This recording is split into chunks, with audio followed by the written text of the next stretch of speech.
Hello and a very crisp welcome back to the garden. This morning we finally had our first official hard frost of autumn, right at the tail end, which means it's kind of the end of the growing season. And I want to talk about my 3 goals for what I'm going to focus on next year, because I'm going to use winter to prepare for that, and also some other ideas that I've had that I want to implement in this garden.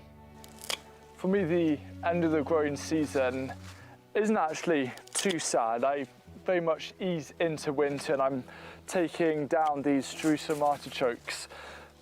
And the reason why it isn't very sad is because I instantly get excited for next year, for the next growing season. And truth be told, I'm a little tired after quite a busy spring and summer. So I love the slowing pace and a change of focus into brainstorming and creating ideas and dreaming about what I can do differently next year. The first thing I want to focus on more next growing season is growing at least 2/3 of my crops using heritage varieties. I found over the last few years it's been really easy for me to just settle into growing the varieties of crops that I know work well.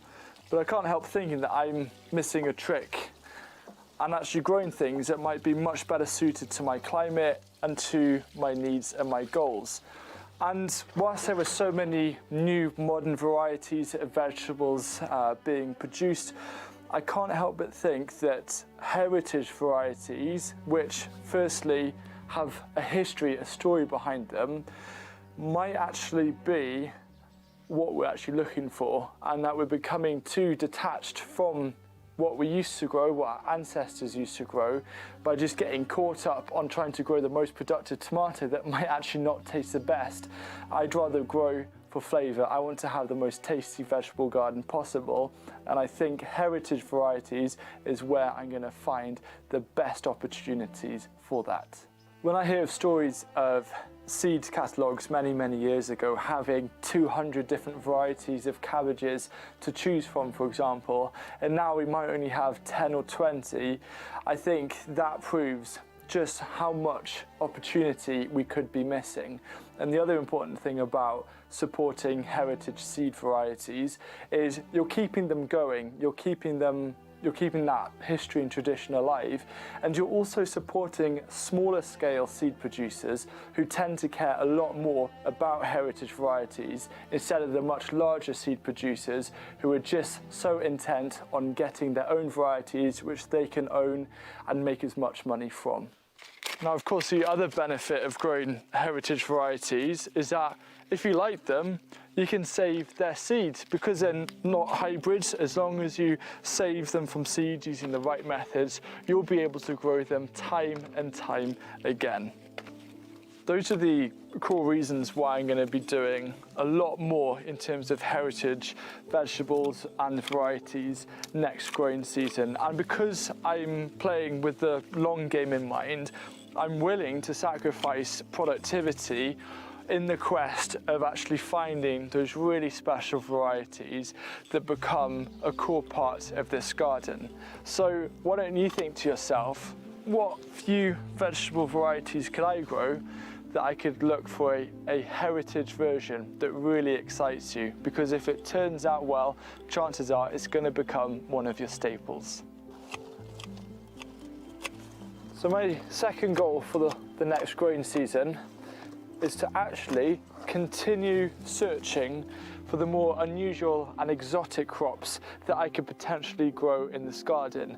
Now, of course, they're not going to be super suitable for our climate, but by using things such as undercover growing and being clever with the seasons, there could be so many things that could hold potential in terms of producing food. Right now, what I'm doing, I'm clearing away this ochre, which is also known as New Zealand yam. It's dying back because of the hard frost. And this is one of the first unusual varieties of vegetables that I grew, and it was great. It was tasty, productive, and now it's become a firm favourite that I grow every year. One of the foundational rules of self-sufficiency is to grow things that you actually enjoy eating. And there could be so many crops out there that you've never tried that could suddenly become one of your firm favourites, and you'll never know unless you give them a go. And that's something that I'm trying to do. I'm trying to look at what other crops exist out there in the world that I can grow that get me really excited year on year. So I'm not just sticking with growing all of the normal staples, I'm actually adding a lot of flavour and a lot of interest, which makes me more excited for each changing season.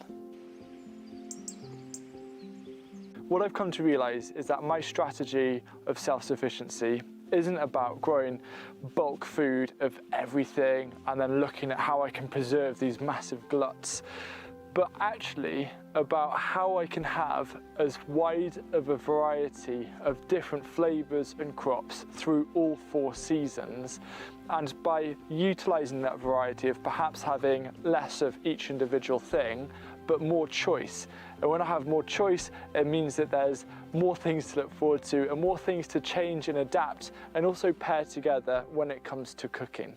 So my third goal for the next growing season is something you're probably not expecting, is actually doing more wood-based DIY projects here in the garden.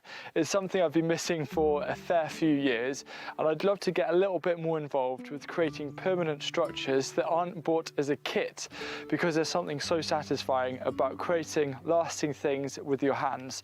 So whether it's trellises, arbours, benches, shelving units, clever types of raised beds, all these kind of things, they're going to be one of my big projects over this winter and into spring to really try and help set up the next growing season and add a little bit more interest in and around the garden.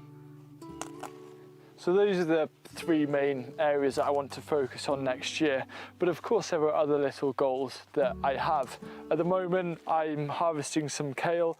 This one actually right here is Hungry Gap kale, which perfectly links me into one of the other goals that I have, which is actually growing with a lot more focus and intent on creating a wider variety of crops available to harvest during the Hungry Gap. One of the things that I've been making the most of recently is a planting that we've done of wild garlic, and that has been one of the best bits of the Hungry Gap.